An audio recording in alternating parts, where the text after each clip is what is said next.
How's it going, YouTube? Loud Dingo's back, and we're not going over the reserve list. We're actually going to go over MH3. I'm very excited for the set.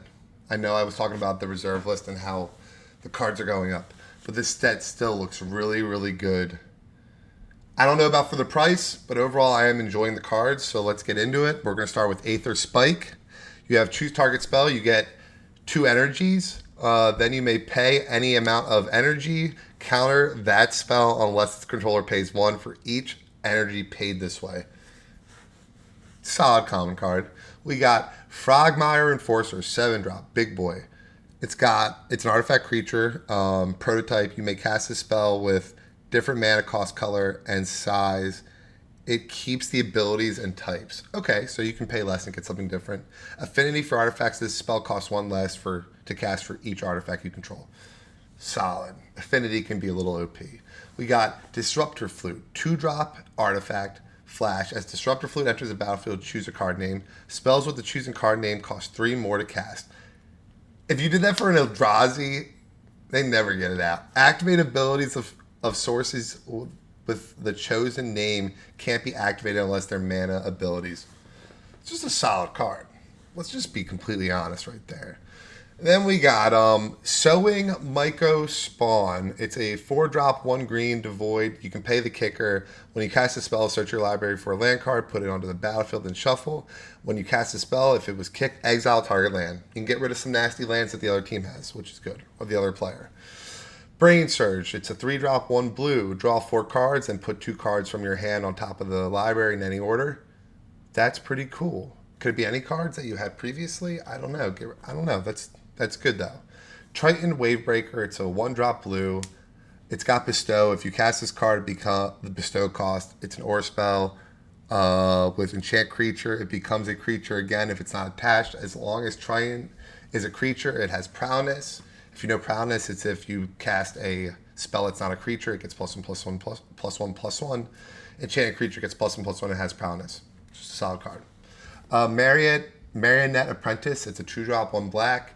It's got Fabricate 1. When this creature enters the battlefield, put a +1/+1 counter on it. Or create a 1/1 colorless servo artifact creature token.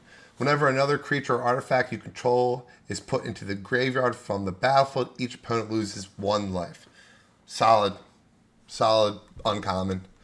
We got the Necro Bloom. It's got white, black, green, and colorless. It's a 2/7, so it's got a lot going on. It's got landfall. If you remember Zendikar, you remember landfall. Whenever a land enters the battlefield under your control, create a 0/1 green plant creature token. If you control 7 or more lands with different names, create a 2/2 black zombie creature token. Pretty solid. Land cards in the graveyard have Dredge 2. Okay, decent. Tune the Narrative. It's a blue instant. Draw a card, get 2 energies. Just to pile up the energies to help you out. We got Dog Umbra. Always a type of enchantment aura. It's a white and a colorless flash enchant creature. As long as another player controls enchant creature, it can't attack or block. Otherwise, Dog Umbra has Umbra armor. I need a drink of some OJ, you guys. I love OJ. We got Ocelot Pride. It's 1 white, 1st strike, lifelink, ascend. At the beginning of your end step, if you gain life this turn, create 1/1 cat, 1/1 white cat creature token. Then if you have the city's blessing, for each token you control that enters the battlefield this turn, create a token that's a copy of it. I'm tired of these cards that just create tokens. It's annoying. They should only be online because I don't want to deal with this. I don't want the player that I'm playing to deal with it, and I don't want to deal with it.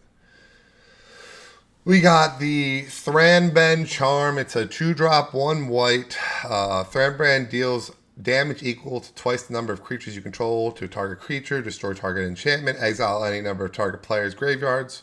Solid. I like the last one. Evolution Witness. It's a 2-drop. It's a 3-drop, 1 green. It's got a depth 2. If this creature has no +1/+1 counters on it, put 2 +1/+1 counters on it. Whenever 1 or more +1/+1 counters are put onto Evolution Witness, return a target permanent card from your graveyard to your hand. That's a good card to get out of the graveyard. Put something in and bring it back. Green black deck. I don't know. Glimpse the Impossible. It's a 3-drop, 1 red. Exile the top 3 cards of your library. You may play those cards this turn. At the beginning of your next step, if any of those cards remain exile, put them into the graveyard. Create a 0/1 colorless Eldrazi spawn creature token for each card put into the graveyard.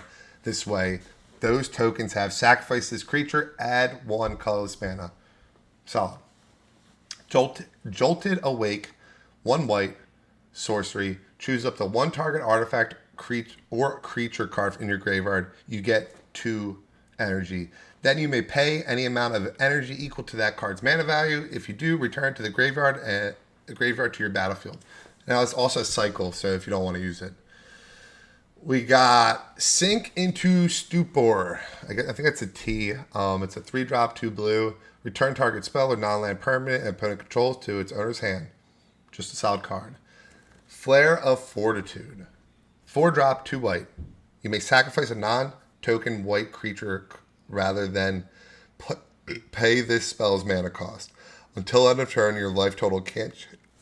Until end of turn, your life total can't change, and permanents you control gain hexproof and indestructible. I love this card. I call upon a power greater than myself. Solid flavor text.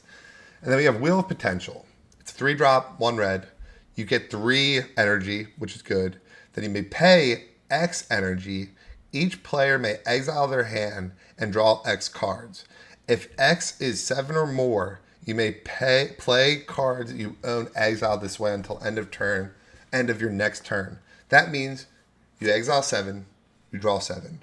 You have the whole turnaround, the whole time to go back to the player, come back to you to use 14 cards. Seems pretty awesome.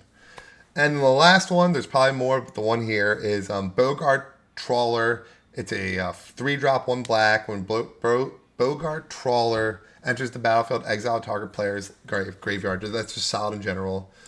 And then it says, as Bogart Bog enters the battlefield, you may pay 3 life when you flip it.